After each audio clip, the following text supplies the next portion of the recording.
Live everywhere. Daily Co's Radio on netrootsradio.com presents David Walton. Kagro in the Morning Show.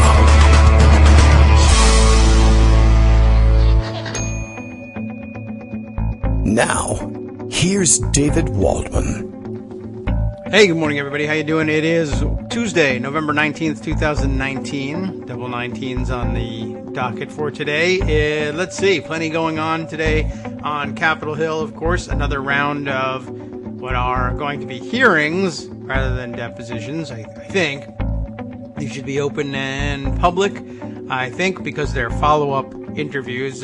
These are mostly people who will have appeared on Capitol Hill before, in the context of giving the closed depositions in the SCIF, most likely. And based on those interviews and depositions, those people will be at least revealing some, if not all, of what they testified to behind closed doors for all of us to consume today. Be ready for the attack tweets. I don't think I've seen anything yet this morning, but I haven't been paying close attention to what the president is up to this morning. He's, I think, probably still in seclusion in the residence. And, well, you know, he's bleeding badly from a facelift in most likely, most of the scenarios I've heard. Although they released a letter yesterday that claimed once again that he was in perfecto health. Very interesting decision to, they denied at the White House, this was done on White House stationery, not tweeted, believe it or not, denying that he had undergone any procedures or that there had been any emergency or that he'd suffered any kind of a cardiac episode. And in the letter signed, I guess, by a doctor, maybe, possibly a doctor, I don't really know, he said he had been authorized by the president to release his cholesterol numbers, which I will tell you are not his cholesterol numbers. And it's not because I'm looking at him and judging his cholesterol, although that's partially what I'm doing. But I'm also telling you that those are not his cholesterol numbers. And the reason I know that they're not his cholesterol numbers is that they are saying that they are his cholesterol numbers. And so that can only mean one thing. Those are not his cholesterol numbers. They may be the cholesterol numbers of, could be Adam Schiff's cholesterol numbers, possibly, or someone else onto whom he wants to project this seeming picture of good health.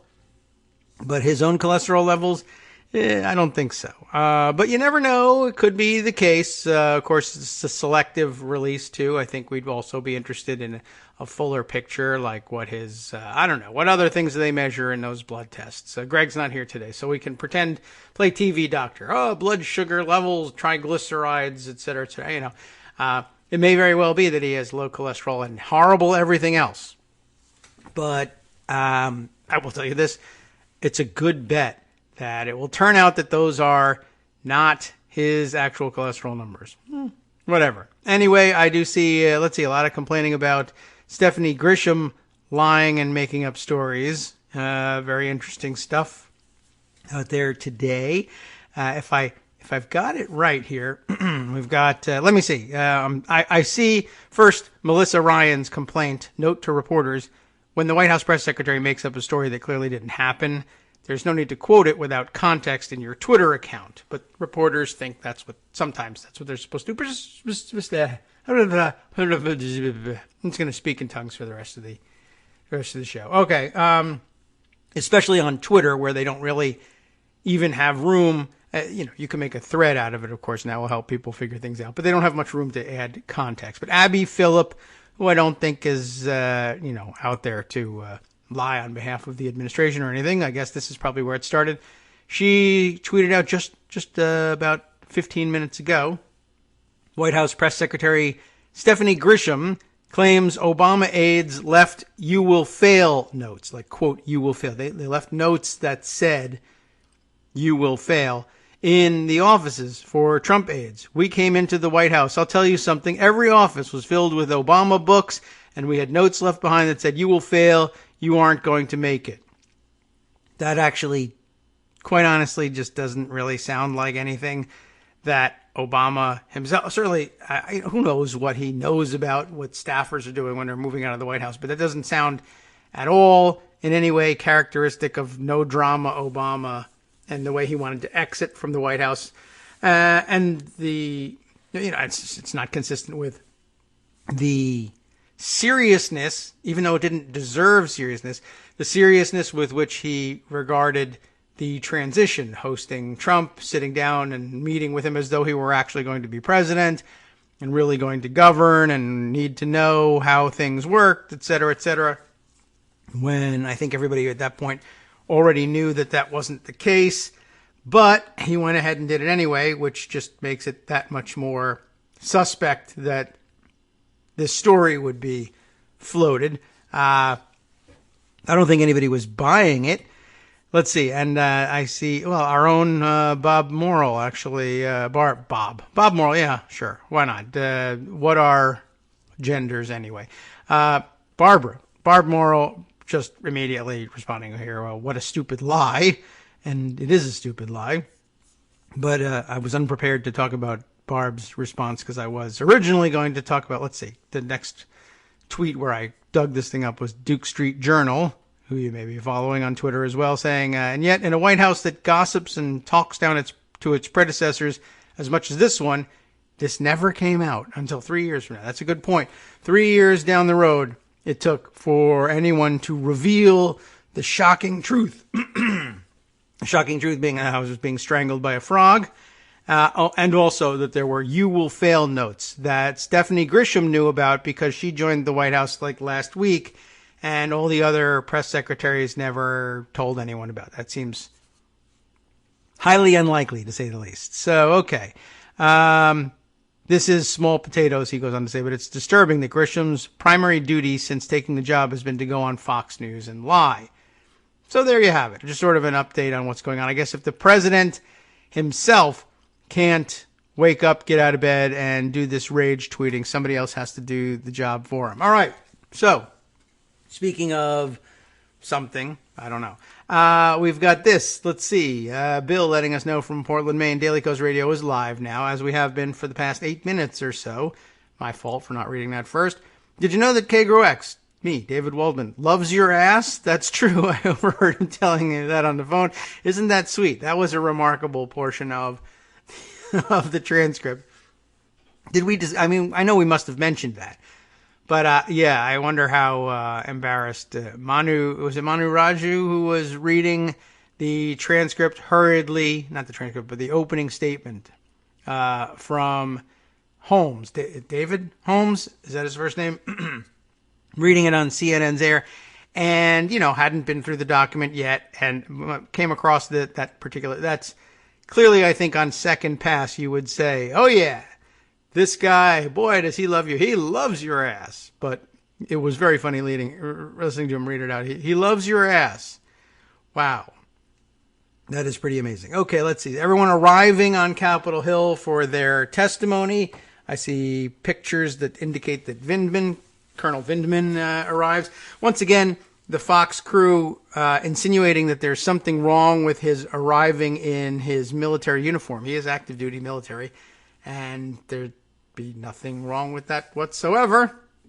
Jennifer Williams is also here. She's appearing in the photos as well.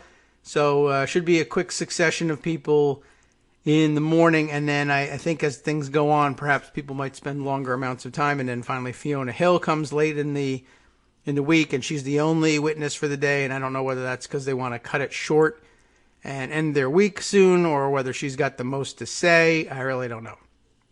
Let's see. Mike Musson agrees on the question of whether or not the doctor's report, it should have been a note, please excuse him from impeachment, but the doctor's report is on the up and up. He says, I was suspicious when Trump said his blood pressure was 110/80. Well, and he says 1,100/80 or even 11,000/80. I don't know anything about blood pressure numbers. They've never made any sense to me, but I get the sense that that's too high. The higher the number, the more problem you have after a certain threshold, I'm sure. Low blood pressure, not really good for you either. But high blood pressure is the one we are warned to look out for on television. Let's see. Other comments coming through here. Well, the Street Warlock saying here, of course, it's true. Does not take a genius to predict the failure for 45. That's true. It's just that it's not that I don't think the story was being offered for its proof of Obama staffers' prescience, but I'd take it in that context. They were right. That's what you get to say. They're not wrong. They just shouldn't have done that. Well, they didn't do that. I'm almost certain of that. Justice has sent me a note here, too. Eric Bollert's tweet saying the same GOP that claimed Clinton aides. Right, yes, that's true. Harkening back for the oldsters of you. Same Republicans that claimed that Clinton aides tore the W's off of White House keyboards before leaving office. There was actually a government investigation of that, by the way. And the whole thing was a Republican lie. And that is worth noting. I wonder if is there some documentation that goes along with that. He's responding to Abby Phillips's tweet. I am surprised that Abby Phillips decided to pass that on, perhaps uncritically. Let's open the tweet. Is there more? No. Well, or maybe she didn't thread her tweets. I wonder if we took a look at her tweet stream, whether that would give us any context here. Let's see. Here is the note, her reporting of Grisham's comments, and then so that was 26 minutes ago, 23 minutes ago. So just a few minutes afterwards, she follows up with retweeting her own tweet and then saying, "If true, you have to wonder why no one has ever mentioned it before," which is, of course, Duke Street Journal's point. I don't know which came first, but she was clearly thinking about it. She gets a response here from, who is this? Let's look. This is Christopher Cadillago, who is the national political reporter for Politico. And he responds, I guess I'm going to have to open all these up and share these tweets with you. He responds, and nobody kept any of these notes or took a picture of them. I mean, that seems like the simplest thing to do. The camera phones would have been whipped out in a second, and photos would have been tweeted all over the place. The Twitter presidency would never have failed to document the existence of these notes. And she responds, seems unlikely, with a little exclamation point and everything. And then 11 minutes ago, I guess moved on to, what's this? Oh, she retweets Susan Rice's response to it that says, "This is another bald-faced lie." And Abby responds to it here. Here's what Ambassador Rice wrote in her book, Tough Love, about the note she left Michael Flynn. Ready? And Michael Flynn's a spy. So, I mean, what do you know? On a White House stationery card, I reiterate my best wishes for his success in a job so crucial to the nation's security. I offer to help him if I ever could. Well, I guess those are the notes that actually got left behind, or at least reported in the books about having been left behind. So people not particularly happy, certainly, with what was done there. But I guess we didn't give her enough time to follow up with all of that. So, okay, don't get so excited, everybody. It's all right. At least we know that she knows this.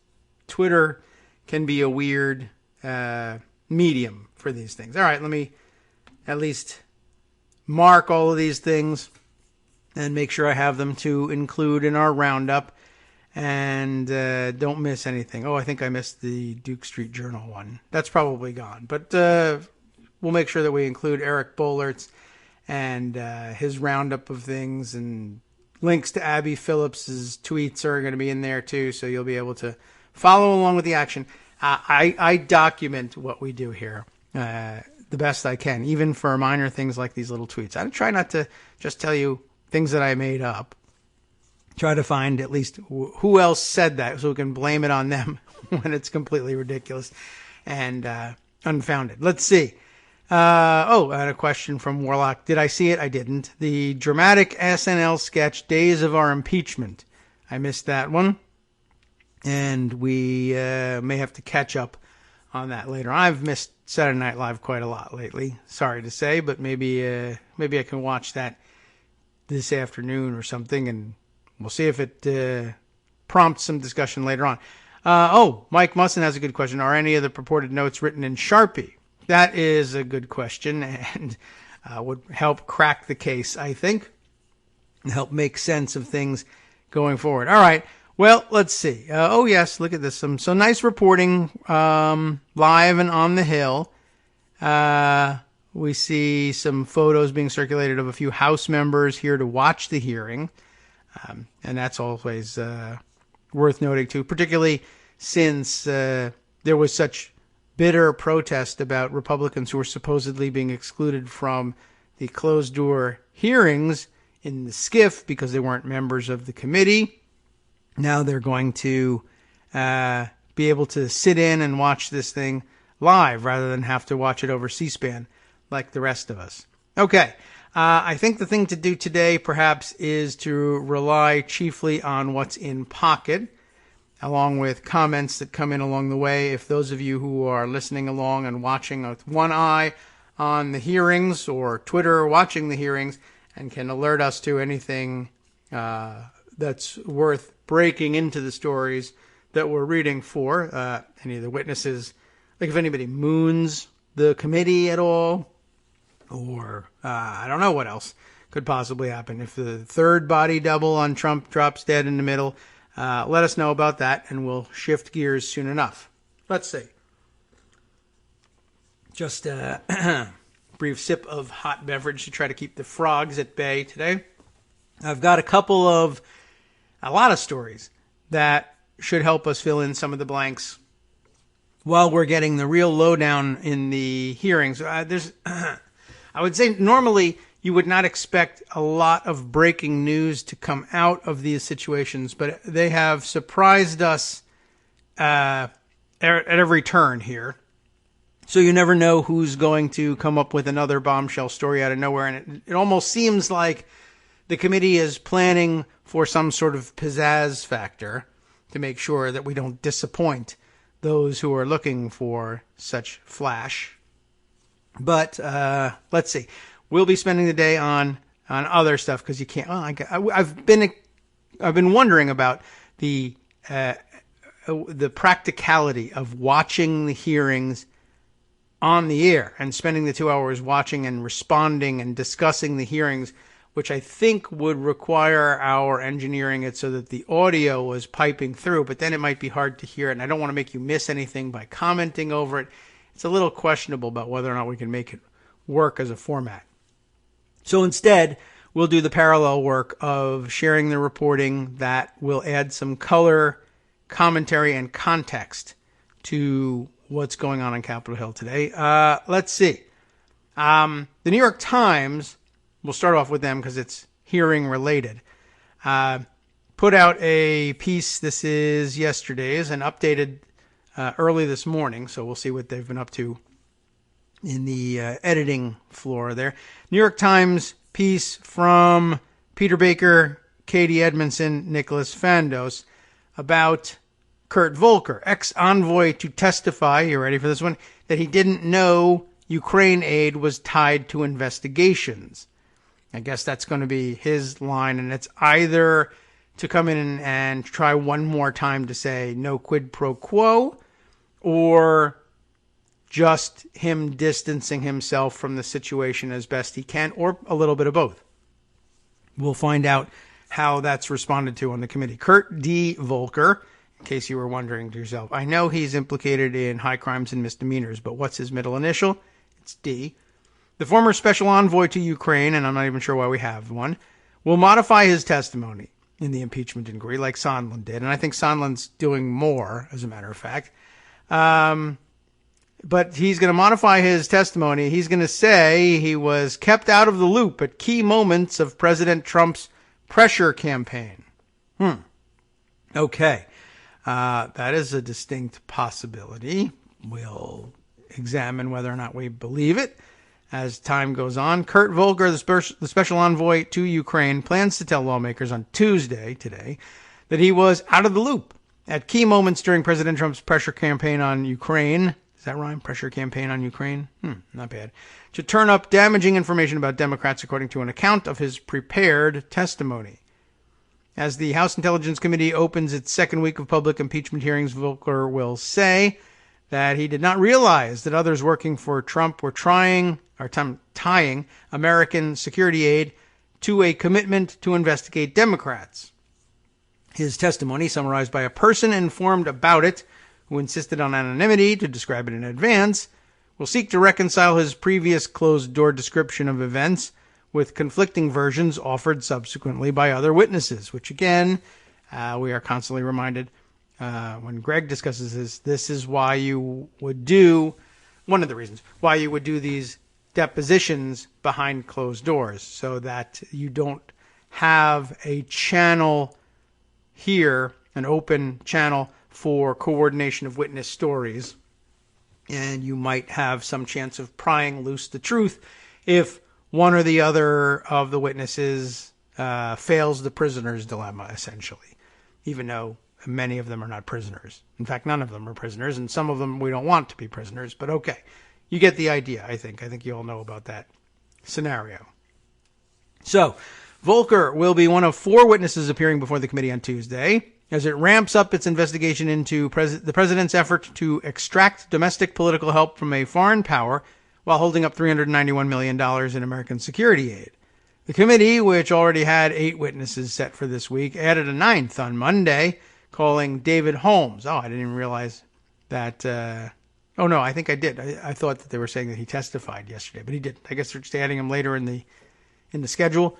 A senior American embassy official in Ukraine. He's the guy who was the first to testify that he personally overheard the conversation in which Trump asked about whether Ukraine was going to agree to carry out the investigations he wanted, and then went on to talk about the rapper in Sweden, ASAP. Was it ASAP Rocky? Is that right? I don't remember.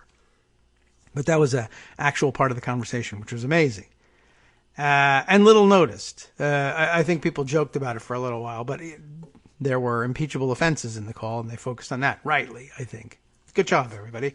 Trump, who remained out of public sight on Monday for the 3rd straight day, wrote on Twitter that he would, quote, strongly consider, we did mention this at the open of yesterday's show, testifying in the impeachment inquiry after House Speaker Nancy Pelosi raised the idea during a weekend television interview. Of course, it was also already had been raised by, was it, I don't know, did Peter Welch say it? Was it Welch, or was it somebody else who cracked that joke about let's bring in the guy who started it all in response to one of Jim Jordan's rants? No credit for him. Oh, well. While Gerald Ford testified in 1974 about his decision to pardon Nixon, and Bill Clinton responded in writing to questions from the House when it investigated him for perjury and obstruction of justice in 1998, no president has testified in person in his own defense in an impeachment hearing. Mr. Trump, who enjoys flashes of showmanship, and is terrible at it, by the way, appeared intrigued by the possibility. Even though I did nothing wrong and don't like giving credibility to this no due process hoax, I like the idea and will, in order to get Congress focused again, strongly consider it! Exclamation point. Mr. Trump wrote. Okay, so we're up to date on that aspect of it. That does not mean he will actually agree to do so, however.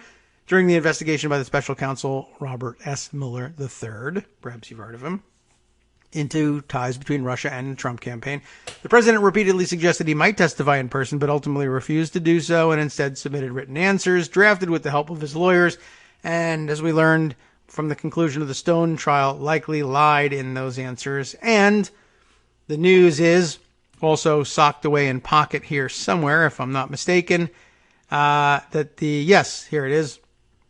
We'll get to it in a minute. Maybe we'll read that story next. CNN reporting that the House is actively investigating, whether or not Trump lied to Mueller. That would be the outcome you would hope for when you make a discovery like that. Monday, though, continuing with the New York Times work, the top lawyer for House Democrats said in a legal filing that impeachment investigators are exploring whether Trump lied in those written answers to Mr. Mueller. Maybe we won't need CNN's reporting here. The addition of Mr. Holmes to the witness list follows a closed-door deposition he gave on Friday, describing a cell phone conversation he listened to in July while sitting on the outdoor patio of a restaurant in Kyiv. I didn't realize it was outdoor. I thought I saw references to outdoor patio, and I thought they were talking about the use of the unsecure phone for national security sensitive information on the outdoor patio of Mar-a-Lago with the Japanese Prime Minister so many years ago. Seems like a lifetime ago, but it's really not.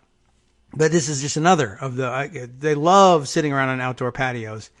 By the way, I'm still working on that Kiev pronunciation and trying to decide how much of a little hitch to throw in there. Kiev.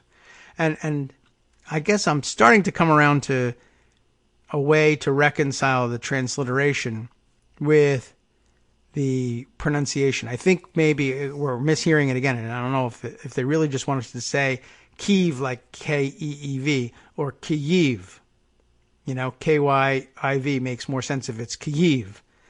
But pronouncing Kyiv is tricky and weird and difficult unless you want to spell it out as K-E-Y, key, and then dash Y-E-E-V would give us the hint that it's Kyiv.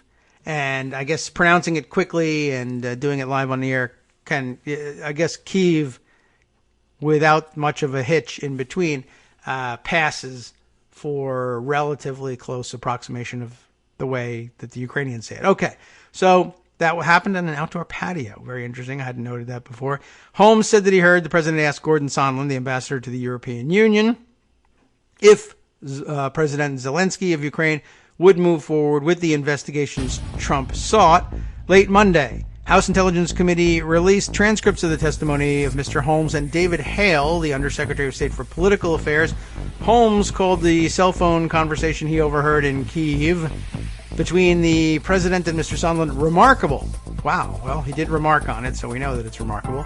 And he testified that it was clear to him that officials in Ukraine gradually came to understand that they were being asked to do something in exchange for this meeting, so it sounds like they knew that there was a quid pro quo after all. We'll be right back. Hi, it's me, David Waldman, your host for Kagro in the Morning, and I've learned that I either need to update these announcements more often or stop saying that the announcements are brand new. What's not new is that this message, too, is a call for your support in keeping the Kagro in the Morning show on the air. My thanks go out to all of you who do support the show through your donations. The stats say that Kagro in the Morning fans download our program about 2,000 times each weekday, but our donors make up only about 8% of our daily listeners. Patreon.com, Patreon.com, makes it simple to make easy, secure, recurring monthly contributions to support our show. Patreon.com/KagroX gets you straight to our donation page.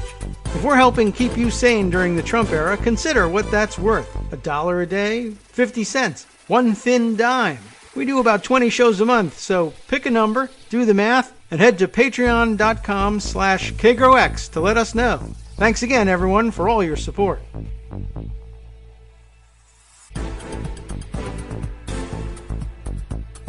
Welcome back now to the Kagro in the Morning Show here on Networks Radio. Time to continue, with the New York Times article here. We'll move on from, as they do, the discussion of the Holmes testimony. Before we do, Athena chimes in with some of the pronunciation news. Kyiv is the Ukrainian pronunciation of the word Kiev. Yes, right. Which is the okay. So Kyiv is the Ukrainian pronunciation of the word Kyiv, which is the Russian pronunciation of the word. So is Kyiv the Russian pronunciation, or is Kiev the Russian pronunciation? Or is Kiev, may even be. I wonder if Kiev is something completely different, or whether that's just our mistake for Kiev, right? Instead of Kiev, E-V, it's Eve, Kiev. But I guess my question is, should it be pronounced with that smooth E, Kiev, just Kiev, or is there even a half syllable in there of Kiev? Or, I don't know whether there's that guttural hitch, Kiev, or not. I guess that's what I'm after. I don't know whether anybody cares about that or not. That might be beyond the pale. But you know how we worry about these things. It's I don't know. It's a small window into things, and coming to understand other cultures in a small way that I'm not prepared to do otherwise. Okay, how's that? Anyway, we hope to get it right one day. But moving on, as the Times did from discussion of the Holmes testimony, we'll talk a little bit about the Hale testimony. Hale offered new details about deliberations within the State Department over the recall of Ambassador Jovanovic. By the end of March, he said the department was debating whether to issue a statement of support for her amid unrelenting attacks by Giuliani, the president's personal lawyer, and others. In his testimony, Hale said that he had reviewed 2 calls indicating that Secretary of State Mike Pompeo spoke directly with Giuliani on March 28th and 29th. He did not know the content of the calls. He also believed that Pompeo had called Sean Hannity, which is amazing, the conservative Fox News commentator. Troublesome all by itself for many reasons, but not explored herein. Hale said that he advocated a strong statement of support, but that ultimately no statement was issued. We know that part of the story. But it does say here, no statement was issued because officials believed it would make things worse. Our plan at that point was to try to contain this and wait it out, he said. Hale is scheduled to testify publicly on Wednesday afternoon. I could see where they would come to that conclusion, right? And we did hear a little bit about that, where they said, well, we're afraid that the president would undo our work anyway and undermine it with a tweet. And that would make things worse, because then it would be, an administration in disarray story, which State Department employees, even if they oppose the president on policy, are not going to want to generate. So I believe that. Holmes will sit at the witness table beside Fiona Hill. I thought she was all by herself. Oh, that must have been the addition. Yes. Yesterday when we read off the schedule that Greg had passed along to us, Fiona Hill was all by herself, all by her lonesome. And I just remarked on that at the beginning of today's show. But okay, so now Holmes with Hill, not Hale. Okay. So Holmes he was added on Monday to the final panel of the day. All right. Let's see. Fiona Hill, of course, the former senior director for Russia and Europe at the National Security Council, and that comes on Thursday. I think I originally thought that was Friday also. Republicans previewed an early rebuttal on Monday in the form of a meandering, I know about meandering, but at times caustic, that too, 11-page letter from Senator Ron Johnson of Wisconsin. On the eve of testimony by Vindman, Mr. Johnson suggested the colonel perhaps participated, quote, in the ongoing effort to sabotage, unquote, the president's policies, quote, and if possible, remove him from office, unquote. And then some more quotes, too. I believe that a significant number of bureaucrats and staff members within the executive branch have never accepted President Trump as legitimate, he's not, and resent his unorthodox style. That says so much, the unorthodox style issue. So that's Johnson's letter. Later adding, it is entirely possible Vindman fits this profile, which is an amazing thing to say after 11 pages of telling us what the profile is, and then the follow-up or whatever is. Yeah, and this might even be true. He might even fit that profile. All right. Man, there's breaking news as well. I don't know. We'll hold off on this one, but thank you, Kate, for contributing this one as well. We're going to add this to the queue. I may have to stop briefly at this point. Well, maybe I'll make a note to myself about something I wanted to share. Let's see. So on some discussion of process and reflecting on this catch-all phrase that Johnson uses of unorthodox style, in opposition to an unorthodox style. Do we stop now and go to it while it's relevant, or come back to it later? Let's come back to it later. I've got a note here. The Senator, Johnson again, had said that after Mr. Sondland told him the security aid was linked to investigations, remember that came out as part of the thing. When he made a trip to Ukraine, Sondland was with him. He told him that there was a linkage, and we were all surprised that he would say as much. But after he did this, I guess Senator Johnson claims he confronted Trump in a phone call in late August. I have my doubts about whether that was really confrontational or not. The president, Mr. Johnson said, flatly denied it so vigorously, that he uttered a number of curse words and insisted that he, quote, barely knew Mr. Sondland. Pretty good red flags. At this point, really, I mean, Senator Johnson, don't you understand that that's to be taken as a confirmation of the news? You confronted him about it, and he screamed and cursed and then add in that he barely knew Mr. Sondland. And that is obviously not the case, just as he keeps saying, I barely knew Lev Parnas and Igor Fruman. And we find more and more instances of their meeting. $1 million handed over to the inaugural committee doesn't go unnoticed. Getting the job as ambassador to the European Union. How could that have happened, really? And how could that phone call have been connected, right?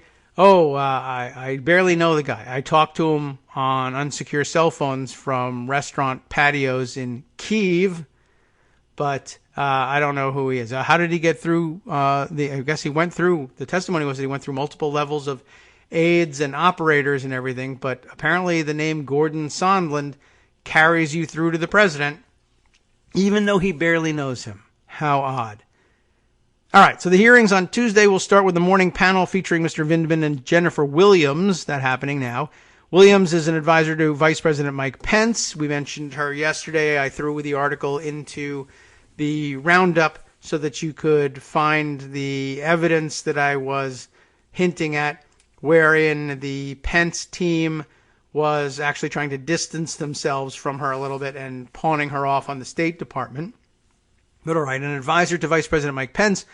Both were disturbed, that says here, Vindman and Williams, when Mr. Trump pressed Mr. Zelensky during that July 25th phone call to, quote, do us a favor and investigate Democrats, the Bidens, basically, you know that part. But the afternoon panel will give the Republicans their first chance to question witnesses they believe will undercut the allegations. Finally, the Republican counsel will have something to do here. Volker has previously said that he knew of no quid pro quo between the security aid and the investigations. Tim Morrison, a former senior director for Europe and Russia at the National Security Council, has said he found nothing inherently problematic about the July 25th call, although he testified that he was concerned that it might leak out and cause political problems, which, of course, it would only cause if there was something to be worrying about, and there really was something inherently problematic. Although, I guess it should be said, it's not beyond possibilities that partisan actors can create the illusion of outrage, a fake outrage, certainly. We're not, can't pretend we're not familiar with it being done by Republicans. So anyway, I guess the afternoon panel would be the people Greg described yesterday as the first hostile witnesses. Those would be, I guess, the people who, some of whom, appeared on the list of witnesses being requested by the minority in these proceedings. Still, the article continues, both Volker and Morrison both have provided testimony harmful to the president. Volker has said he warned Giuliani that there was nothing to the issues he wanted investigated, and Morrison has said Sondland told the Ukrainians that the release of the aid was probably tied to the investigations, forcing Sondland to revise his testimony and confirm that. And I understand he has more revisions to make still. Volker will modify his account as well, addressing disparities between his testimony and that of other witnesses. While he has been lumped together with Sondland and Energy Secretary Rick Perry as the three amigos working on behalf of the president, he plans to try to distinguish his role, insisting that he was not a part of any inappropriate pressure and that he was unaware of certain events that he only now has learned about through other testimony. That will certainly, if true, certainly must make him feel like an idiot. Anyway, or at least having been taken advantage of. In his testimony on Tuesday, according to the person informed about it, Volker plans to say that he never knew that Sondland told the Ukrainians that the aid and investigations were linked, and that he didn't know that Zelensky was being pressed to appear on CNN and announce that he would open the investigations that Trump sought. He will also seek to explain why his description of a key July 10th meeting at the White House with Ukrainian officials differed from those provided by several others. According to other witnesses, John Bolton, then the National Security Advisor, abruptly ended the meeting when Sondland raised the investigations. Sondland then took the Ukrainians downstairs to the White House wardroom, where he also discussed investigations. He did his crime everywhere. Ms. Hill, Fiona Hill, that is, testified that she challenged Sondland about that in the wardroom and later reported the conversation back to Mr. Bolton, who instructed her to tell a White House lawyer and make clear that he wanted, remember this, nothing to do with the quote-unquote drug deal that Sondland was devising, although I think there was some reference to Giuliani in that discussion as well. Volker, who offered a blander description of the meeting in his original testimony, plans to say on Tuesday that he does not challenge any of the new testimony, but didn't remember hearing the comments. He plans to say that he may have been talking with Mr. Perry at the time and simply missed the exchanges. He also will address his past statement that he was not aware of any effort to urge Ukraine to investigate Biden specifically, even though others have testified that Volker was part of conversations involving Burisma, the Ukrainian energy company, of course, that had been investigated for corruption previously, and that put Hunter Biden on its board. Volker plans to tell lawmakers that while others interpreted any mention of Burisma to be synonymous with the Bidens, he did not make that assumption, perhaps because he was more steeped in Ukraine and the company's role there, not focused on domestic American politics. That's plausible. I think I'll say that right off the bat, even though it's the last thing in this particular article. It's both the last thing off the bat and the first thing that I'm going to mention. But that's entirely possible. Volker,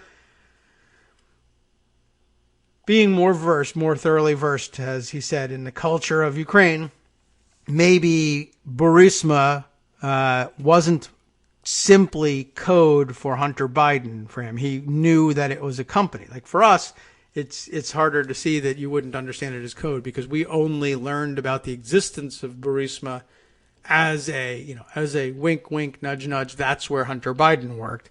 Whereas, I would guess, even as a board member, Hunter Biden is a very minor figure in the Burisma corporate culture, and even less so in the broader Ukrainian business sector culture, or even the more narrow natural gas business sector culture.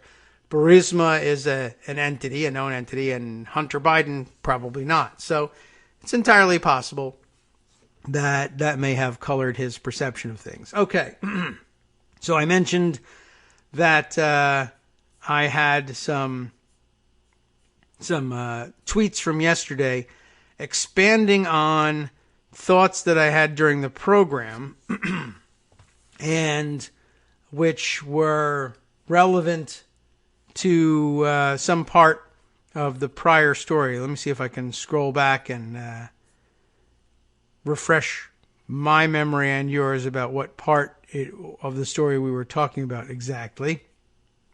I probably should have made that part of the note, but I think, oh yes, that's right. It was the letter from Senator Johnson. So let's see if I can find that section here. I think this probably would have been further up in, no, it's in fact down here in the story. All right, so the confrontation he had with President Trump, but more importantly, the angry 11-page letter. Here we are, with Johnson suggesting that Vindman perhaps participated in the ongoing efforts to sabotage the president's policies and, if possible, remove him from office. I believe that a significant number of bureaucrats and staff members, it's important that he refers to them as bureaucrats, within the executive branch, this would be deep state thinking, have never accepted President Trump as legitimate and resent his unorthodox style. So on unorthodox style, I have some commentary to add. The fact that it is describing it as unorthodox style is loaded terminology, to say the least. What's happening here is that they are describing stuff that really is on its face problematic, if not illegal, but using terminology that's not meant to imply that. Unorthodox style. Lots of people have unorthodox styles. But it depends what kind of unorthodoxy we're talking about here. I mean, it would be unorthodox style, for instance, to be fully transparent, literally 100% transparent about what you're trying to do and never hide the ball either with the American public or the press or your foreign counterparts or the intelligence services of your foreign counterparts. That would be unorthodox and carry its own risks, to be sure. But it wouldn't be necessarily problematic or illegal on its face. It would be highly risky, and you'd be trusting a lot of actors who foreign policy and national security conventional wisdom would tell you would be poorly served by placing so much trust in. But it would be different in kind from operating outside of all established norms and boundaries. Now, that still counts as a good thing with Republicans, and I think you got to kind of stop, as we did a little bit yesterday on the show, and I think clarified a little bit more in writing on Twitter after the show. But if you wanted to change United States policy, foreign policy, domestic policy, any policy, legitimately, right? And you wanted to do so as president of the United States, as one singular actor with the power, the leverage, the prerogative to do these things, there are still boundaries, right? It's not, as Trump has come to believe through his television view of the presidency, that the president can do whatever he wants, however he wants to do it. If you want to change United States policy in a legitimate way, there are, quite purposefully, as I wrote yesterday, many, many hands that'll have to weigh in and approve of the change. If it's a matter of giving aid, like in this instance, giving foreign aid to Ukraine, you've got to convince the Congress to do it. And that means authorizing it. That means appropriating it. That means passing the appropriations bills. That means, and all of that even only gets done if the conditions are right. But even if we just concentrate on what happens in Congress, we've spent some time on the show in the past telling you about how they divide up the responsibilities for money, right? And you may roll your eyes, and certainly I'm sure Senator Johnson, and certainly President Trump and others outside government, and sometimes even inside government, roll their eyes at what they love to dismiss as bureaucratic red tape, needless repetition, the kind of stuff that men of action, like the businessmen that we need in the White House, would dispense with, because they're used to taking decisive, quick action in the private sector where they have much more leverage and leeway, particularly if they come from a business that doesn't matter and doesn't really have any operations to speak of, like the Trump organization, and certainly has no shareholders to be responsible to, no board to report to that aren't his relatives and toadies. But they roll their eyes at things like, okay, well, if you wanted a program of assistance to Ukraine, and you start in what is really honestly the middle of the process, but we'll regard as the beginning of the process because we're focusing only on the congressional decision, mechanical decision to spend that kind of money.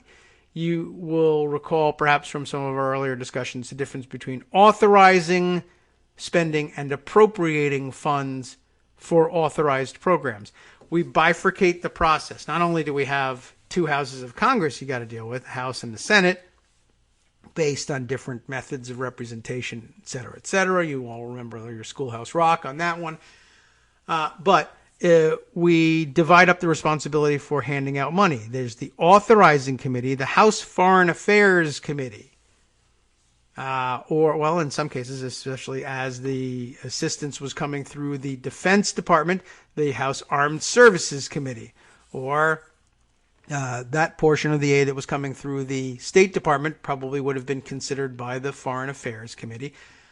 So both of those committees met in the same fashion. We'll just discuss one and assume a mirror-like process here. But if the House Foreign Affairs Committee, they would be the ones responsible for authorizing the aid to Ukraine. They would have a whole series of hearings. And who would you have at the hearings? You would have witnesses from the State Department, issue area experts, maybe some think tank people, whoever you could think, whoever the chairman thinks would be relevant to the question of, all right, should we be aiding Ukraine with all this stuff? You bring them in, or, should we continue if that's already in process? Right? You bring in all these experts, they'd give testimony. Ukraine's really important. It's a strategic ally. They want to join NATO. Russia is bad, yada, yada. All the things we've discussed in broader ways before. All of that would be testified to in the House Foreign Affairs Committee at the conclusion of it, along with all the other stupid things that they're being asked to consider, would then be asked in the process of cobbling together their bill. All right, based on the expert testimony you heard, and everybody saw you hear it, and it's a matter of the record, and we share it with everybody, and all the rest of the members of Congress are put on notice that we did this so that they can be sure that we are acting as advertised on their behalf, considering these issues. If they don't have time to cover them all themselves, they can rely on our good judgment. Should we authorize the United States government to, at some point in the future, in the next year or so, appropriate, cause to be withdrawn from the Treasury and spent, appropriate money to aid Ukraine? Well, they can't appropriate money. They're not the rules of the House, the rules of both houses actually, typically will say you can't appropriate money to a program that hasn't been previously authorized. So a totally different set of people. Sometimes there's overlap, but with the Appropriations Committee, usually not. That's an exclusive committee. You don't sit elsewhere, usually. The totally different set of people heard the testimony about how important Ukraine is from issue area experts, and they decided, yes, 391, or some portion of $250 million of State Department money should, in fact, be authorized to give to Ukraine. And at that point, and only at that point, does the Appropriations Committee, again, a totally separate group of people, sit down and say, all right, what projects have been authorized by the various committees? And there's a subcommittee that deals with funding the Department of State, and some others probably as well. I can't remember whether they're in combination with other departments or not. But when they get around to considering appropriating money for the State Department, they'll sit down and say, what things have been authorized by other committees in the House? One of which is the Ukraine stuff. They may review. Who did they talk to? Did they talk to the right kinds of experts? We sort of audit that if we have the time. If not, we just trust them and say, okay, we know that they know what they're doing, more or less. They say there needs to be $250 million. Or perhaps they may say there needs to be $700 million for Ukraine aid through the State Department. And the Appropriations Committee says, that's too much. It needs to be much less. We'll make it 250. Or they've asked for 250. That's reasonable. We can cover that. Fine. We will appropriate $250 million. They can say, if the request was for $500 million, now we're only doing 250. But or they can say zero.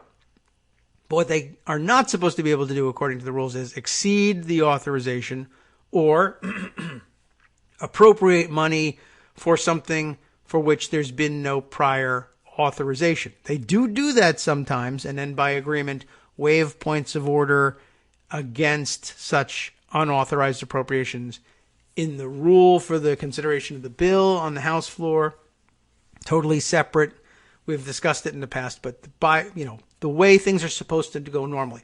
One set of people says, does this program need to exist? And if so, how much money do we think it should get? And another set of people, totally different, says, all right, given your recommendation and the record you've established for it, we will agree that this money, this amount, should be withdrawn from the United States Treasury and spent for these purposes. So already there's a bifurcated process so that there's many hands involved in it.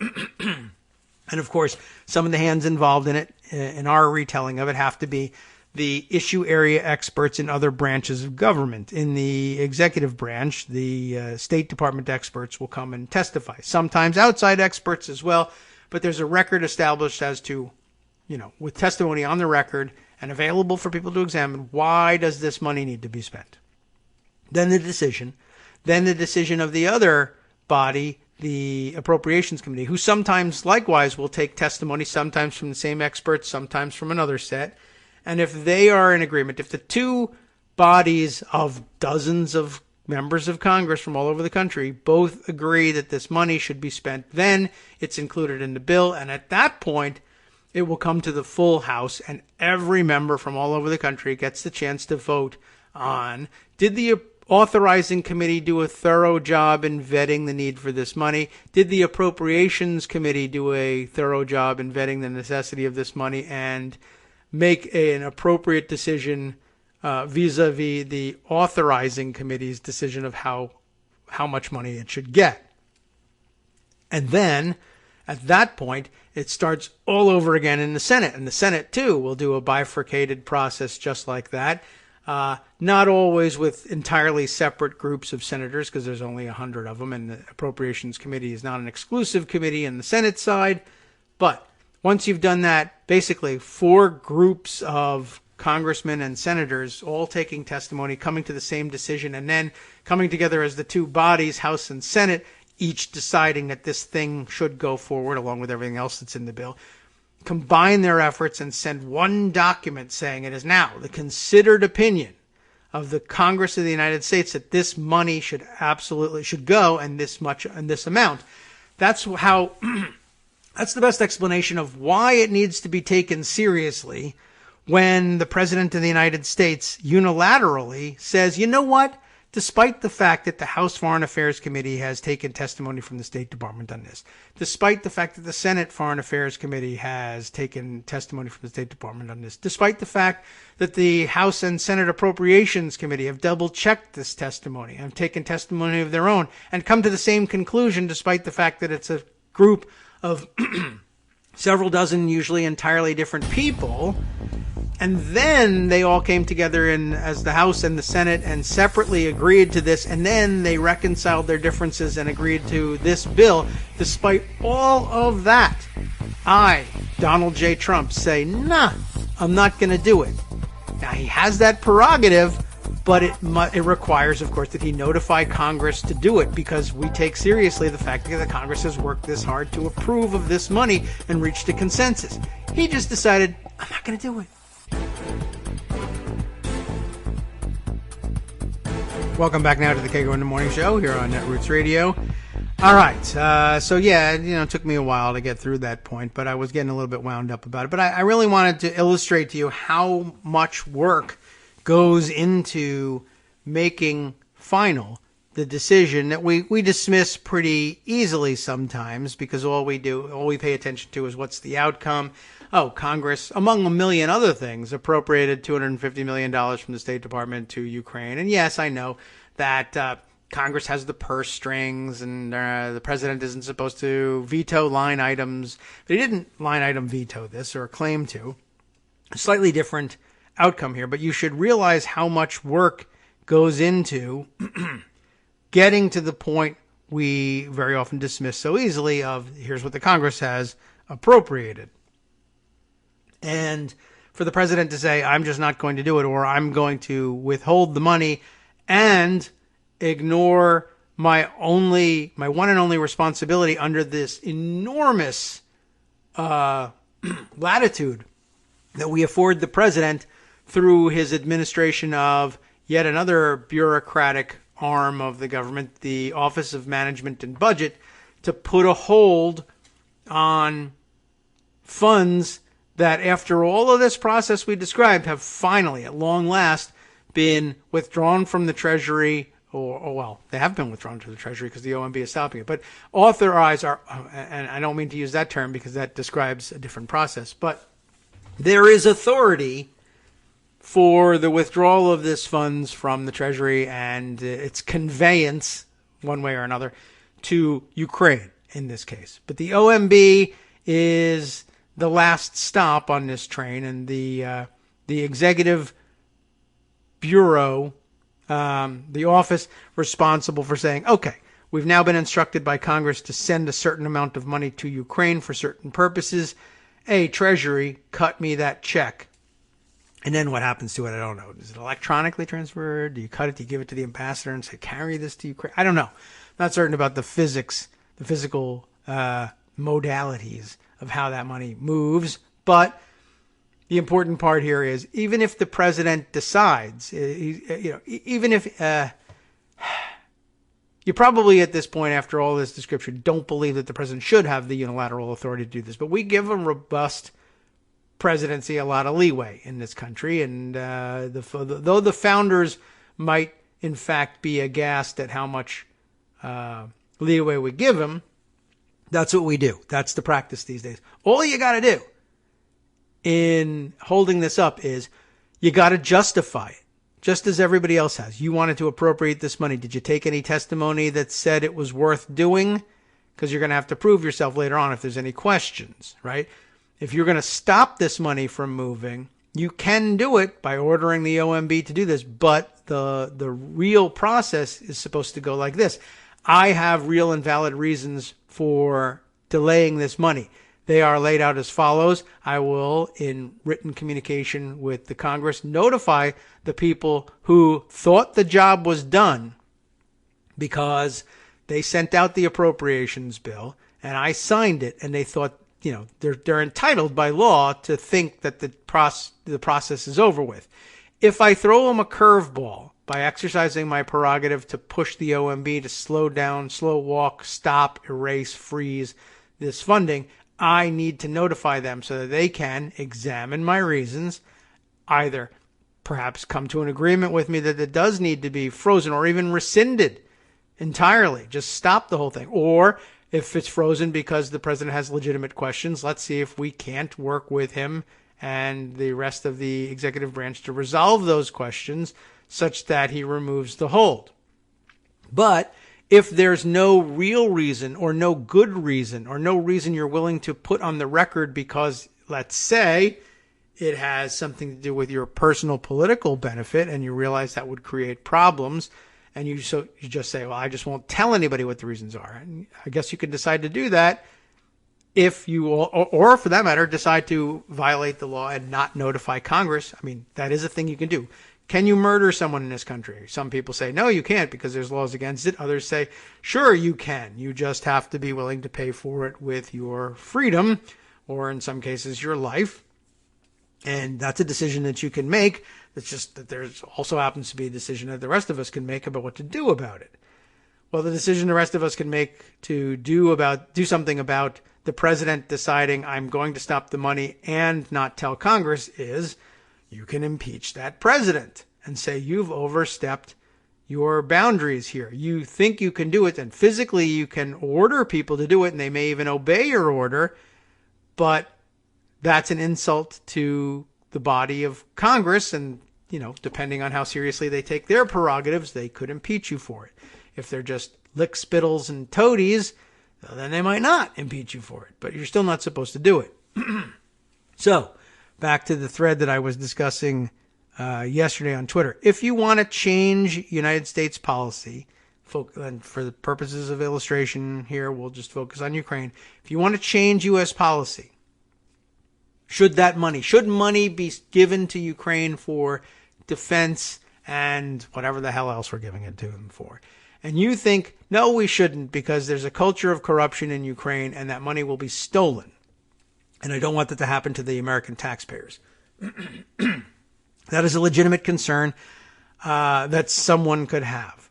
No legitimate actors in foreign policy so far have come to that conclusion, such that it would override the importance in their minds of continuing to give aid anyway, because at least some of it will leak through for use in defense. But if you wanted to change that policy and you wanted to do so legitimately, there are, as I said, purposefully, many, many hands who will have to weigh in and approve this change, right?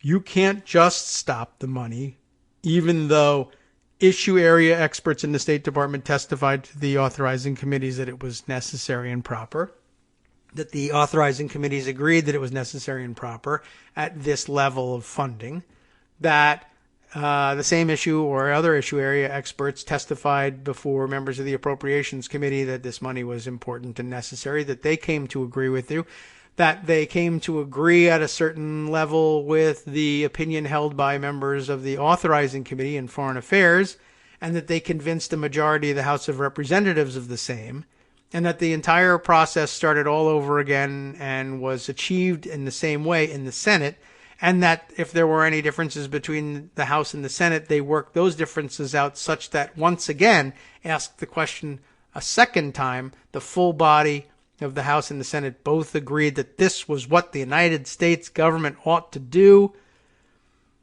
Well, those are the many, many hands. For the president to say no requires something else.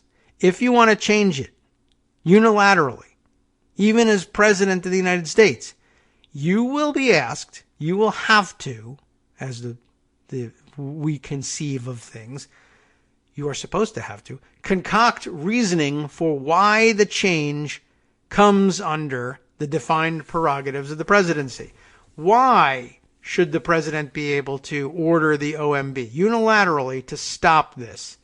The answer has to be something really consequential and, in order for it to be effective, persuasive to all of those many, many hands that worked in the process. If you can convince the issue area experts in the State Department, you should have it made, unless, of course, there's a political reason for the majority in Congress to oppose the president. But if you can convince the issue area experts at the State Department and convince the people in Congress that the decision we made earlier is now null and void, we agree with the president, he has convinced us, fine. You will have successfully and legitimately changed U.S. policy, frozen those funds, and have gotten what you wanted out of it. The problem is that Trump, A, doesn't care about the law, and B, doesn't have any real reason that would actually convince all of those people that that funding needed to be frozen or rescinded. He says, well, I'm afraid it'll be stolen by corrupt officials. You would turn back to the Congress if you followed the law and said, I'm notifying you that I'm doing this, reason being I'm afraid of the money being stolen by corrupt officials in Ukraine. Congress would say, well, we have no information that indicates either that that's a significant risk or, yes, we understand that risk, but we also know that all of the money isn't stolen and a vast majority of it will go to the proper purposes. And as difficult as it is, embarrassing as it is for us to have to pretend that everything's on the up and up and that that all the money will be properly spent when we know very well that some of it will be lost to corruption, we're going to have to take that bullet. And we believe that on balance, it's still best to send that money. So that's the decision. Well, if the president says, I don't even want to do that much, I don't even want to state my objections, that seems like it's not going to fly. And it's, it seems, I've got some breaking news here that goes along with Kate Sherrill's here, so I'm going to file that away and return to that hopefully in a moment. But if you've got to if you want to put a stop to the money as president and you do a bad job of it, if you do poor work in justifying your unilateral halt of the money, or you do no work at all, right? I'm just going to stop it. I'm not going to tell anybody why. And you do all that in trying to create that justification for exercising that weird presidential prerogative that we give you through the administration of the OMB. If you do poor work or no work at all in trying to create that justification for exercising presidential prerogatives to change policy at the last minute, it will require at that point that this is the trap that's laid out for you, right? If you just decide I'm not going to do that work or I'm just going to half-ass it, eventually you are going to be required to concoct a cover-up of some kind because red flags will be raised, right? I have another article in here about the congressional staffers who worked on this process, who did all the shepherding of all the hard work of getting those identifying the State Department experts, bringing them in to testify, scheduling the whole thing, showing members what they needed to see in order to make the decision to authorize money for Ukraine, to appropriate money for Ukraine, to put it in the final bill, to vote it through, to reconcile the differences with the Senate in conference or some other process, and finally pass the thing and move on to dispersing the money. Those people check on their work. They went to Ukraine. at some point later on down the road and said, so Ukrainians, how's it going? We're actually checking in on the $250 million we gave you from the State Department and $150 million we gave you from the Department of Defense. How's it going? Is it working? And the Ukrainians say, what money? We haven't gotten this money. What are you talking about? And they say, oh my God, what happened here? And they begin to try to work it out. And they finally did track it down. OMB stopped it. Why would they do it? Only if the president says so. But if the president says so, he's supposed to put us on notice and give us the information so that we can try and figure this stuff out. And he didn't do it. Yeah, that's right. He didn't do it. So what do you do at that point? If you're the president of the United States and you decide you're not going to do this work, you're going to be forced into a cover-up. People are going to ask questions like these staffers did, and you're either going to have to lie about what your true motivations were. I wanted to win the election, and I thought Ukraine could help me steal it by investigating Joe Biden. Or you're going to have to come up with an alternative explanation. Oh, I think the whole country is rife with corruption. As I said when I told them to stop the money, but what I'm really focusing on, for instance, are, I could illustrate the widespread corruption for you with the example of Hunter Biden, for instance. Except that one falls apart because it's $50,000 a month versus millions and even billions being stolen, and it's just too convenient, and all the things that we're learning about as to why it was ridiculous for the president to be so concerned about Hunter Biden, and we're learning about through the impeachment inquiry. That stuff starts to come out.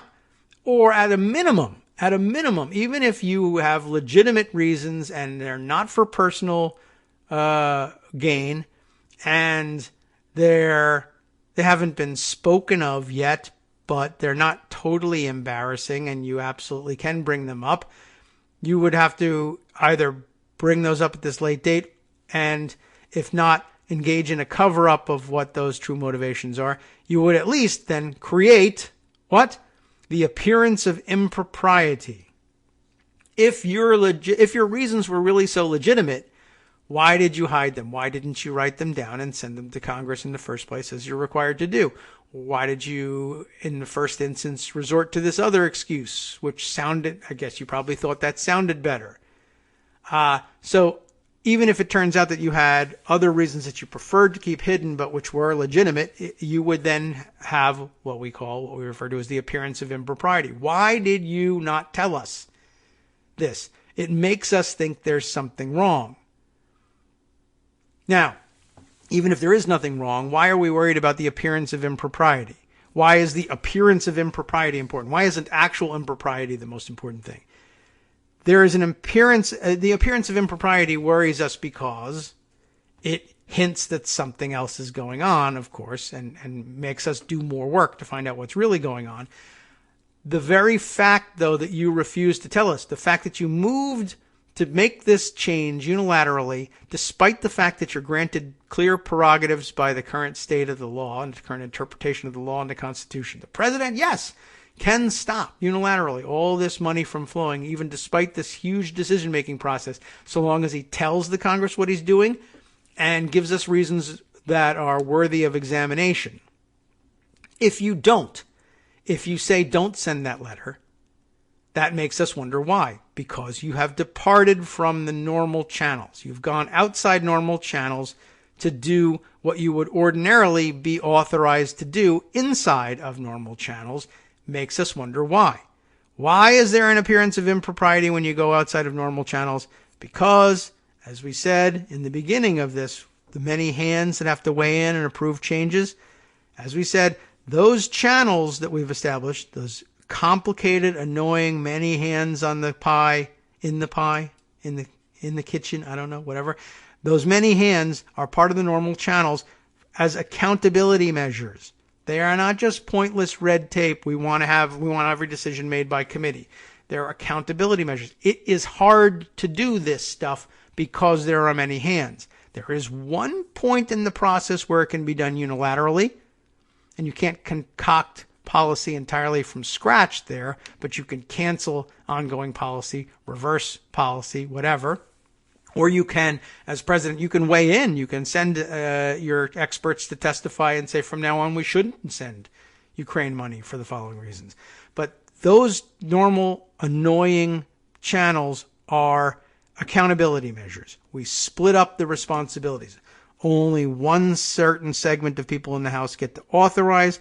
Another segment gets to appropriate. That's so that there's not even a cabal inside one committee or the other to simply make decisions on behalf of everybody and move money all over the place. Two different committees have to agree on this stuff. And it can't just be the chairman saying, do this thing. They got to get the votes of their members, right?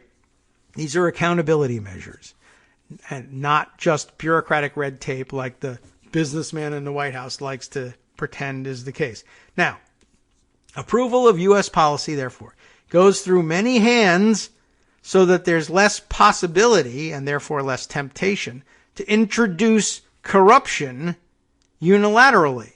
One corrupt congressman on the authorizing committee. Bad thing. You want to root it out if you can. It can affect decision making in poor ways. But it's less likely to have an overwhelming impact on decision making because there are dozens of others who also have to agree to this stuff. If it's the chairman, that's bad too, because of course the chair is usually pretty persuasive in getting things done, has a lot of prerogatives of his or her own. But one congressman, two congressmen, three who are corrupt, problematic.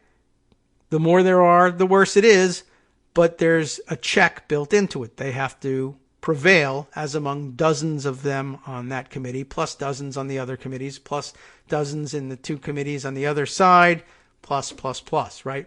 All of that. But the president gets one shot at all this stuff.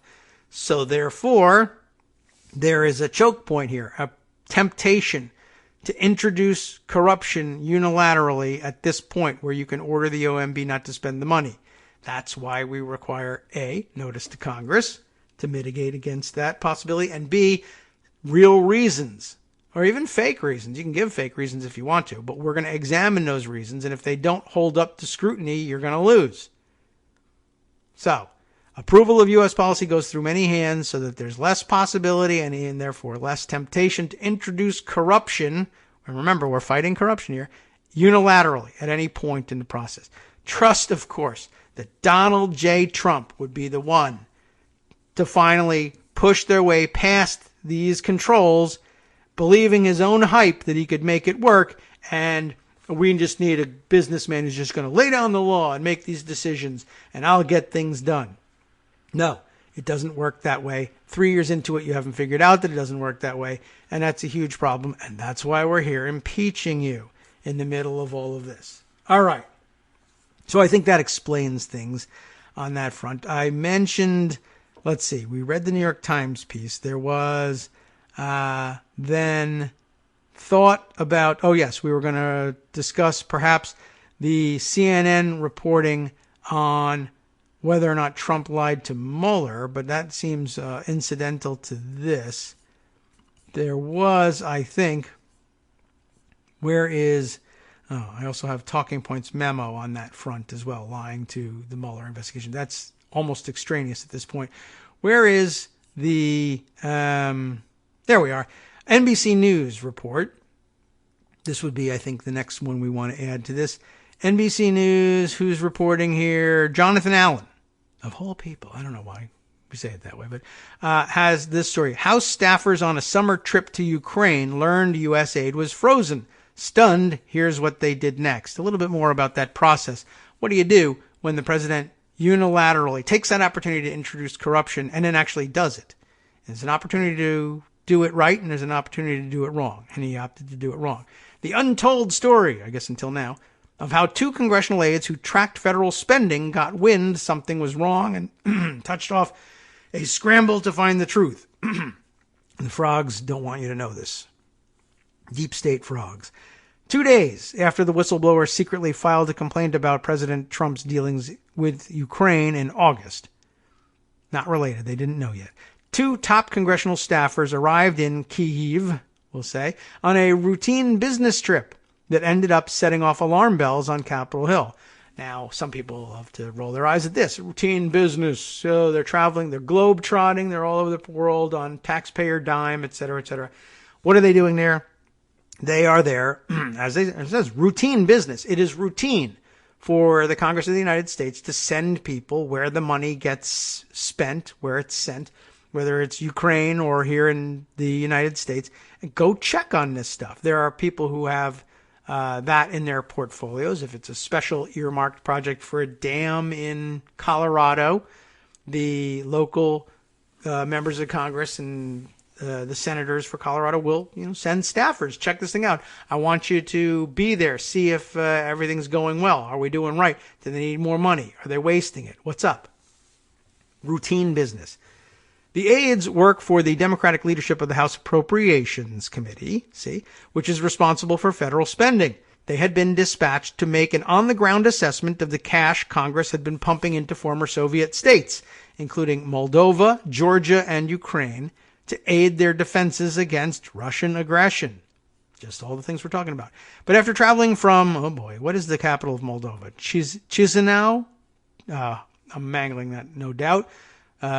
Ugly American doesn't know the capital of Moldova. Anyway, they were there after traveling from Moldova for 2 days of meetings and Ukrainian Special Forces training observation in Kyiv.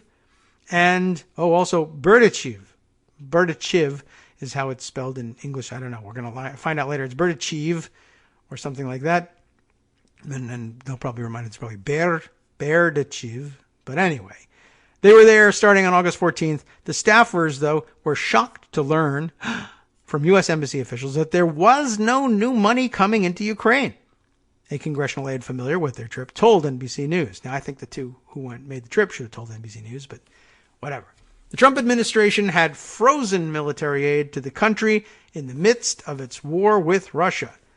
What's more, the two appropriations staffers, Becky, it's not Beggy, but Becky Leggieri, she's got two G's in Leggieri, and it made me say Beggy, Becky Leggieri and Hayden Milberg.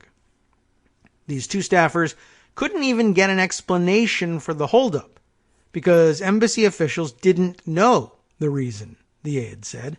That set off a scramble in Washington to find out what happened to the hundreds of millions of taxpayer dollars that had been specifically earmarked by Congress for Ukraine and that now play a pivotal role in a mushrooming scandal that threatens to lead to the president's impeachment.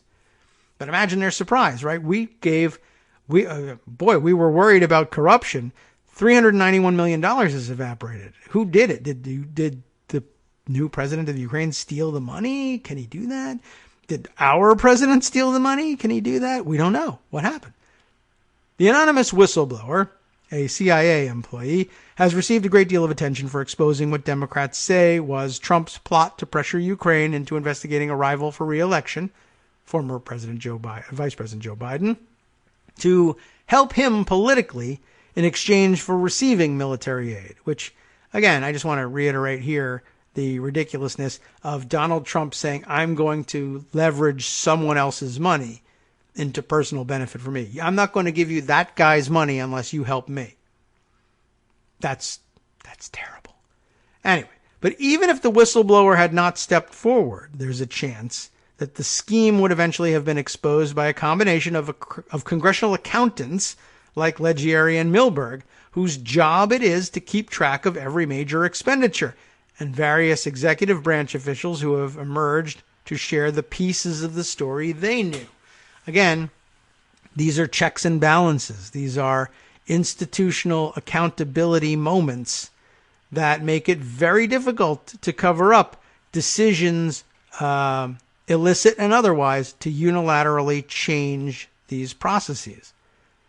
The appropriations staffers didn't know about the Biden angle, only that military aid was being held up. The whistleblowers sewed it all together and did that in time to prevent the deal from being consummated or for the freeze of the funds to become permanent. But when the staffers realized the money was not flowing, they set off important alarm bells. As soon as the Appropriations Committee staff learned that Ukraine Security Assistance Initiative funding had been held up, the committee began making urgent inquiries of the Defense Department to understand the situation. House Appropriations Chair Nita Lowey of New York said in a statement to NBC News, after the Defense Department told our staff that the hold originated at the Office of Management and Budget, we began pressing them for an explanation. You follow the chain of custody, right? Well, they didn't get one. Receiving only a vague acknowledgement that a reassessment of U.S. interests was being done, and that only after the freeze became public 2 weeks later, right? So, pardon me, valuable time lost there. The OMB, when they're caught, essentially, and pressed on it, says, well, we're reassessing U.S. interests. And then that's where the alarm bells set off. Well, wait a minute. The OMB doesn't get to reassess U.S. interests. But we're doing so at the order of the president, who does get to. Well, he does, but there's a process for that, so that this sort of thing doesn't happen. And yet it has happened. Hi, everybody. It's me, David. Let's change things up from the old fundraising pitch for just a minute and talk instead about how you can be a part of our show. If you've got a smartphone or any other electronic recording device, why not sit down and record a segment for us? Read us an important article and give us your take. Or read one of your own original essays, or even just give us your commentary on something you'd like to share that's important to you. Then send the file to me at kagrox@gmail.com, and I'll try and work it into the show. Short segments, a few minutes in length, are easiest to fit in. And of course, I can't always guarantee that I'll be able to play everything, but if you've ever shouted at your radio or TV about something you wish was being covered, here's your chance to change that. Make the show your own. Send your submissions to me at kagrox@gmail.com.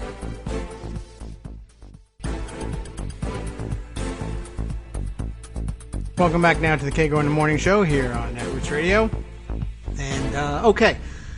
So we left off in the middle of this NBC News report about what the staffers were doing and how they, independent of the whistleblower, would likely have turned up this situation. The whistleblower's report helped enormously, though, and we don't know how quickly the staffers would have been able to resolve all of this.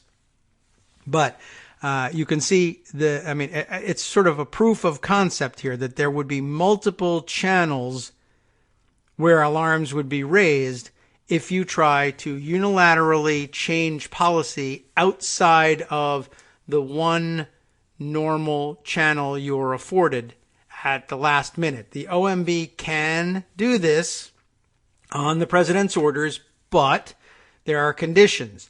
If you fail to meet those conditions, we like to think of things as, well, if you didn't meet the conditions, then it's not effective, right? The OMB doesn't get to hold up the money unless they send this letter. But it can't work that way because you can, what ends up happening then is you send a blank letter. Well, I sent the letter.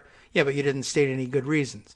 Parse that down a little bit more. Okay, well, next time I'll write some gibberish on the piece of paper when I send the letter. I did it because corruption. I'm worried about corruption. And then you have to, can you automatically say, well, that is, on its face a lie, so you're not in compliance with the statute, and so therefore the OMB can't do this. Now, it would probably require some investigation. What do you mean you're worried about corruption? What sort of corruption? Whose corruption? What's your proof? You'd have to start asking that question when the alternative is, well, the OMB has done something illegal. We're going to override the president's order, send the money, and probably start impeaching the president. Well, like we said, we're going to have some hearings on this. We can't just automatically remove you from office, even though it feels nice, the idea that, well, if you didn't meet the requirements, then you haven't officially done this thing, and so therefore automatically the money goes. It doesn't really work that way, and can't when you really get right down to it and start designing real life examples of how this, how this could go down. All right. So these other staffers find out there's not just the whistleblower saying, well, I heard from somebody else that they heard the discussion between Trump and Zelensky, and there was some obvious quid pro quo action going on there. And that's bad news. In addition to that, you'll also find that there really are, and this should be reassuring to you, staffers whose job it is to go and make sure that the millions of dollars sent out the door by Congress are being used properly. They don't just appropriate it and forget it and will pay attention to it next if there's a newspaper report that says something nasty went on. They actually go and say, try and get on top of that. A, make sure it doesn't happen, and B, try and get that news before a newspaper reporter makes trouble for everybody. I want to correct it.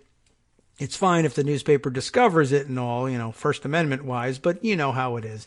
It would be a lot better if we were able to handle the situation calmly and rationally and not have to be also responding to a political drama at the same time. But they really do have these people who go and check these things. So the problem is that they were sent to check it out. They find that there's a problem. Their job then is to figure out, well, what was that problem exactly and how can we resolve it? And they can't resolve it because the White House isn't doing its job purposefully here. They are not giving a real, or any at this point, explanation for why they ordered the OMB to stop the money. Technically, the OMB shouldn't unless they get that information, but I'm sure through longstanding practice, the OMB institutionally knows, well, usually the president follows up at some point with a real answer. So for now, he picks up the phone and says, stop the money. Time is of the essence. We'll stop the money. Surely the explanation will becoming later. Or in this case, for instance, we don't think that there is an explanation. And either we know what we know what the explanation is, and we know that this president isn't going to put it in writing, so he has to be given time to come up with something else, or it could be, this guy, he never comes up with explanations for anything, so it's pointless. Just stop the money and let it be his problem. Not sure. Could also very well be, yeah, I'll do anything Trump says, and I don't know what the rules are, so who cares? He says stop it, I'm going to stop it. If something goes wrong, it's his fault. Let him impeach him. It's not my problem. If it turns out that I did something illegal, which is a distinct possibility here for the OMB and the officials who carried this order out, they may very well believe I'll be pardoned in the end. After all, he's pardoning war criminals. Why wouldn't he pardon people who were, embezzling on his behalf? That's a simple one.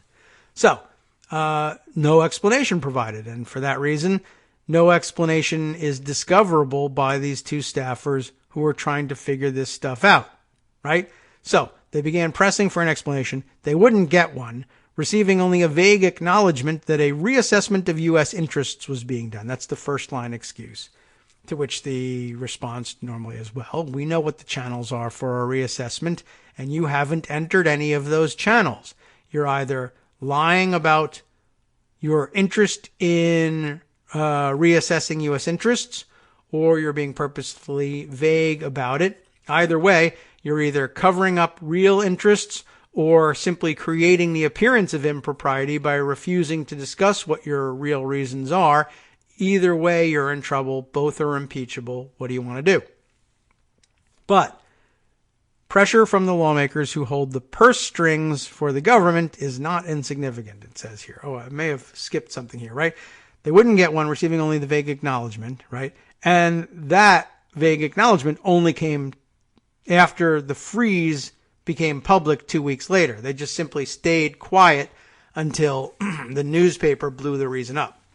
And now the two staffers know what it is. But as they note here, pressure from lawmakers who hold the purse strings for the government is not insignificant. We are meant to think that they hold sway.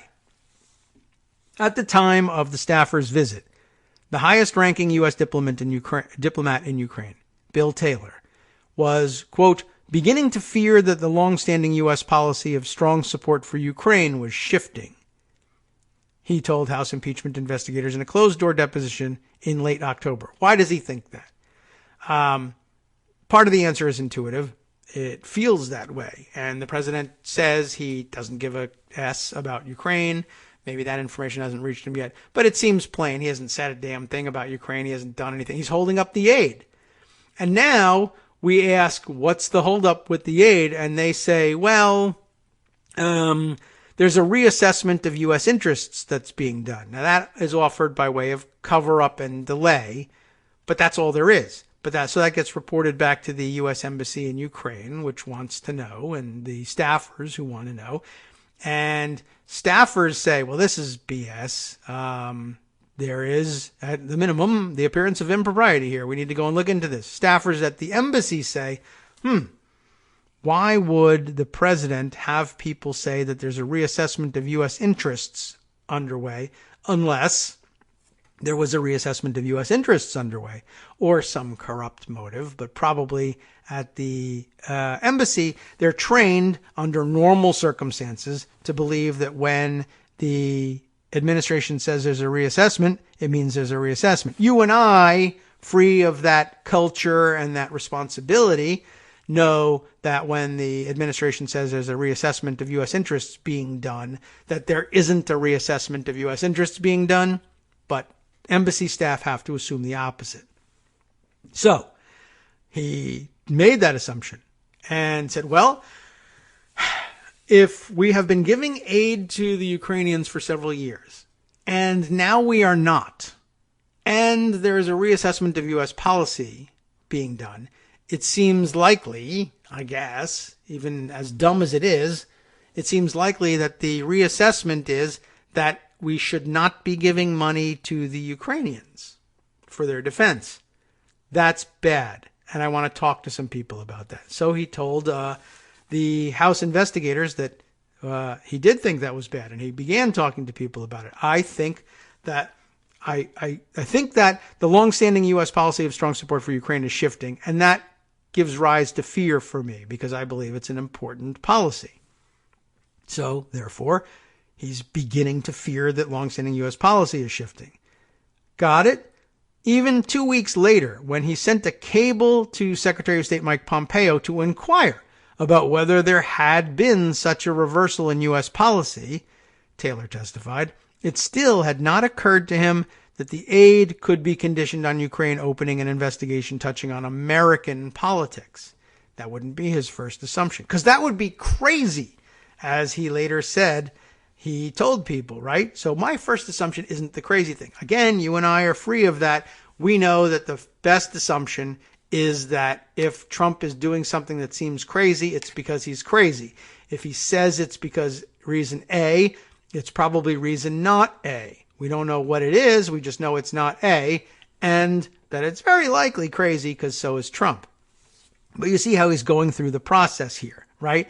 And he's asking questions. I hear from the staffers, the appropriation staffers, and from OMB, one or the other or both, that there's a shift in U.S. policy here.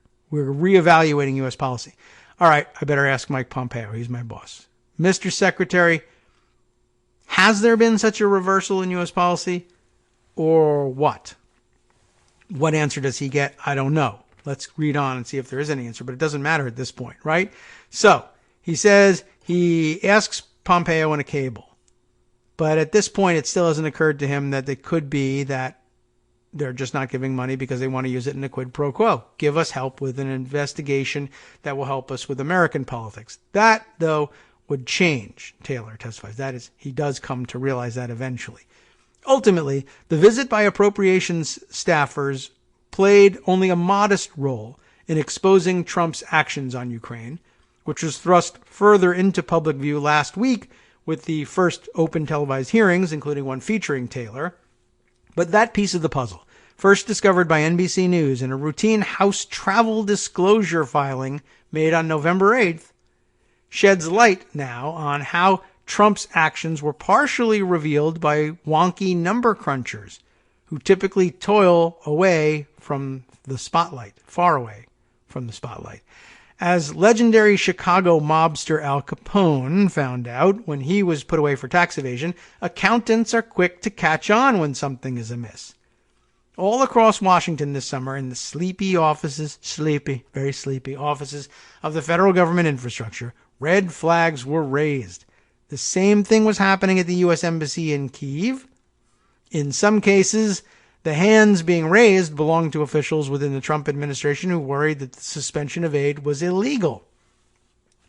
The hunt to find out why the money wasn't moving played out on Capitol Hill and across several federal agencies at the same time the whistleblower complaint was quietly winding its way through separate government channels in August and early September, and it illustrates the difficulty anyone connected to the administration would have in hiding a purported plot to withhold federal funds. You see, it's not easy to do because the normal channels require many hands, many checkpoints need to be passed. And if you don't make it past the checkpoint, there are people there who raise red flags and say, what happened? And start looking down the chain of custody for this decision and how it was made.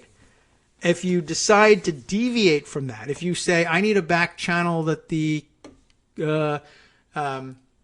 intelligence community can't monitor, basically, the analogy here, right? I want to do this outside of normal channels so that the red flags either won't go up, or if they do, we'll be able to say, well, the reason you think that we haven't passed this checkpoint is that we're really doing it legitimately, but over here, you see. Well, there's only one legitimate channel for that reason, so that you can't get away with that excuse. And though you might be, if you are doing it for reasons that might pass muster, that could pass the smell test, you would have to say so. You'll eventually have to confess them and just throw yourself at the mercy of the system or the voters or both, and say, we, honest to God, really thought it was better to do things this way. This is our story. If you believe us, reelect us. If you don't, don't. Or if you believe us, don't impeach us. And if you don't, do impeach us. That's all there is to it. And moving outside of those channels carries that risk. And you need to understand that. They don't, but maybe purposefully. They might willfully misunderstand it. But this is what's going on here. There's now an appearance of impropriety because you decided to use a system other than the one that has the propriety built into it. That's your problem. That's on you. The appearance of impropriety is automatic, and it's on you to dispel that sense. And if you're Donald Trump, you're never going to be able to do it. So, as we just said here, it illustrates the difficulty anyone connected to the administration would have in hiding a purported plot to withhold federal funds, even for good reasons, I add. It also raises the possibility that the episode would have been discovered without the whistleblower. So probably good reason to stop about crying about not hearing from the whistleblower, in addition to all the protections the whistleblower should be afforded but you don't care about. And the fact that all of the testimony can be provided, all the evidence can be provided in non-hearsay ways by other people, and that will obviate that crying point as well. I'm going to add that to the lexicon. There are crying points as well as talking points. So, as we said, it also raises the possibility the episode would have been discovered without the whistleblower. There are just too many nonpartisan civil servants who come in contact with a $391 million spending package to execute such a maneuver undetected, according to experts on the federal budget process. Of course, if you're a moron and you know nothing about the federal budget process, and everything you've ever learned, you've learned from, TV crime dramas or whatever, or just thinking that you're an awesome businessman or believing your own BS in your own books or whatever, you might think it's actually an easy thing to do because your bookkeepers can be bought off. And there's only 2 or 3 or 5 or 10 of them. And here there are hundreds. It doesn't really work this way. You're going to get caught.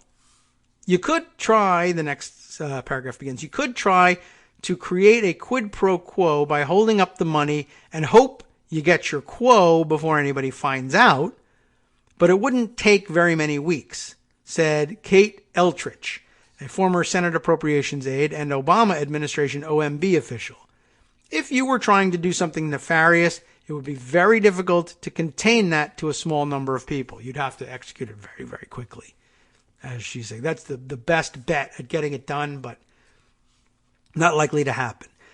In the case of the Ukraine money, which included defense dollars and State Department grants for the purchase of weapons that Congress required the administration to spend, the sprawling network of federal officials tasked with overseeing aspects of the spending included House and Senate members of both parties, their staffs, nonpartisan budget officials at the state and defense departments, and career government workers at White House agencies. The pause in funding spilled into public view on August 28th, 2 weeks after the congressional aides arrived in Kyiv, when Politico published an article in which an unnamed senior administration official said that spending was frozen pending a review of whether its release was deemed in the best interest of the United States. So they're trying to come up with an explanation here. Well, it does say that we have the prerogative to put the brakes on duly appropriated funds if we think that it's in the best interest of the United States to do so. But that's, they probably read that in the statute and in the code of, maybe the code of federal regulations as well might have something to say about that. But that's the minimum. That's the vague explanation of, okay, so that means you're going to have to explain why you think it's in the best interest of the United States not to spend this money. Not that you just write it's in the best interest of the United States on a piece of paper and hand it over. I mean, that fulfills, perhaps, this is why you can't just automatically stop them from stopping the money. It might fulfill the letter of the law there, but the prerogative to ask questions about what exactly do you mean here belongs to Congress.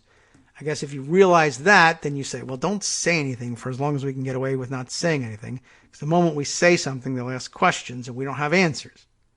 So, the article, which did not mention any effort to secure an investigation. I should back up just a little bit here. The pause spilled into public view when Politico published this article, in which the unnamed administration official said there was a freeze because best interest of the United States. That article, the Politico article, which did not mention any effort to secure an investigation into Joe Biden or Hunter Biden, quoted Democratic lawmakers charging that Trump was helping Putin at the expense of Ukraine, which is true, but is a whole other aspect of the story that didn't end up becoming the focus because, I don't know, somehow I guess it was easier to believe that the Biden angle was the more likely because there are still people who just don't believe that a United States president could be in Putin's pocket. I don't know who those guys are, but they're on the other side. It wasn't until after the article, the Politico article, was published that OMB finally responded to House appropriators with a similarly vague explanation for why the money was being withheld. And that's interesting, too. Note for the record here that OMB is more responsive to Politico asking questions than they are to Congress asking questions. Also problematic. Ultimately, it would take only a matter of weeks for scattered data points, all the little red flags going up at the different checkpoints, to reveal more edges of the puzzle. On September 9th, the Director of National Intelligence notified House Intelligence Committee Chairman Adam Schiff that a whistleblower had raised a matter of, quote, urgent concern. Another checkpoint, right? Already, Trump is furious, and Barr has been trying to say it wasn't an urgent concern. So we can erase that red flag, erase that checkpoint. But there are 10 other ones that they can't contain. So it doesn't even matter. You're already busted. Fess up, right? So it was an urgent concern. That should never have happened. And we don't know who the whistleblower is, and we can erase that. Well, there's also these staffers, and we do know who they are, right? That would have brought up, this is the point, that any one of these checkpoints that they want to erase, there are a dozen others to take its place. But the whistleblower had already consulted with a member of Schiff's staff before filing the complaint in August. This is what's being misconstrued by Republicans purposefully as Schiff talking to the whistleblower. And Schiff was at least aware of the outlines of the concern, according to New York Times reporting.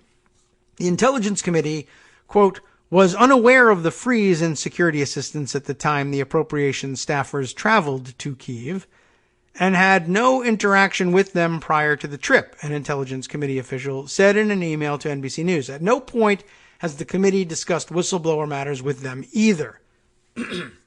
So in other words, that goes to establishing the independence of the two red flags going up. On the same day that he was told of the urgent concern matter, Schiff and the chairman of two other committees sent White House counsel Pat Cipollone a letter demanding that the administration preserve and transmit records related to the possible withholding of aid to Ukraine as a means of forcing that country to open investigations into Joe Biden, a leading contender to challenge Trump in 2020, and the 2016 U.S. presidential election. So now they've caught on, and they notify them, hey, you've broken the law. Now we need you to preserve evidence because we're going to investigate you. 2 days later, after the White House counsel's office received the whistleblower complaint from the Justice Department, Trump released the money for Ukraine. Maybe this will make it all go away. That decision was announced publicly by Senate Appropriations Committee Chairman Richard Shelby, a Republican, of course, as he tried to fend off amendments to a military spending bill, assuring his colleagues they didn't need to force the White House to lift the hold because Trump had assured him it had already been done. In the weeks since the whistleblower's complaint was made public in late September, along with a White House summary of a January 25th Trump call with Zelensky, and you know all about it, in which the leaders discussed everything, a parade of current and former U.S. officials have testified that Trump and a rump group of his hand-picked political emissaries conducted a shadow foreign policy with Ukraine that focused on boxing Zelensky into a simple trade. Again, why is it bad to have a shadow foreign policy? Not necessarily wrong in itself, but it leads to a lot of problems, including the automatic assumption that there is an appearance of impropriety here, because if what you were doing was proper, it could have been done under regular channels. Not necessarily dispositive here. It could, in fact, be proper, but you have to make the case at some point that it is, and when Trump is asked to make the case, he fails. If Zelensky wanted the money, he had to publicly announce the opening of investigations, you know all about that, would cast aspersions on both Biden and the U.S. intelligence community's finding that Russia interfered in the 2016 election to help Trump win the White House. The latter would require Ukraine's president to fictitiously implicate his own nation and exonerate its mortal enemy in the service of Trump. Not likely to happen, right?